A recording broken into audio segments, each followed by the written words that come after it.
If someone is listening to this right now and they're thinking, I'm going to go mobile only or not mobile only, what's kind of a bit of advice that you could tell them of a good reason to do it and a good reason not to do it?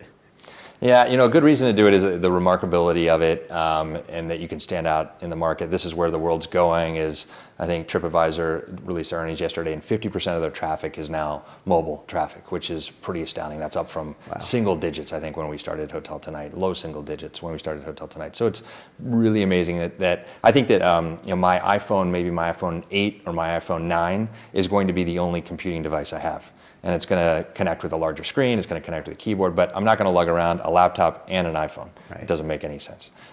So this is where the world's going. The earlier you get there, you don't have to worry about supporting multiple platforms. You can focus on the one that's the future. The downside is it's very hard to reach customers, especially with apps. It's a very crowded app store. It's very hard to stand out, very hard to get featured by Apple, very hard to get recognition. And distribution, after getting product market fit, distribution is the number one thing entrepreneurs need to work on, at least if you're marketing really any product. It's either sales or it's marketing. It's getting it out there. Nobody knows about you when you launch, and you've got to tell the world, and that's really hard to do. And harder to do than just on the web.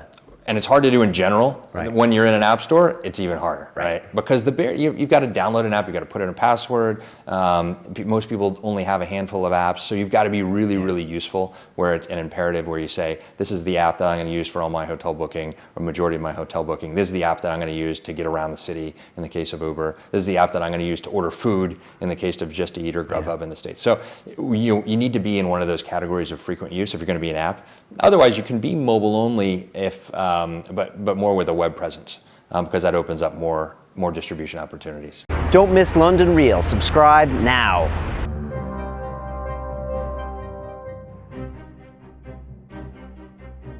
Many technology entrepreneurs don't know how to pitch their startup, and when you're doing a startup, you can't afford expensive PR people and things like that, so you have to pitch the media yourself, and they weren't doing it right. In London, you have the financial industry, financial tech industry is very big. You have a fashion industry, it's very big. Media is big.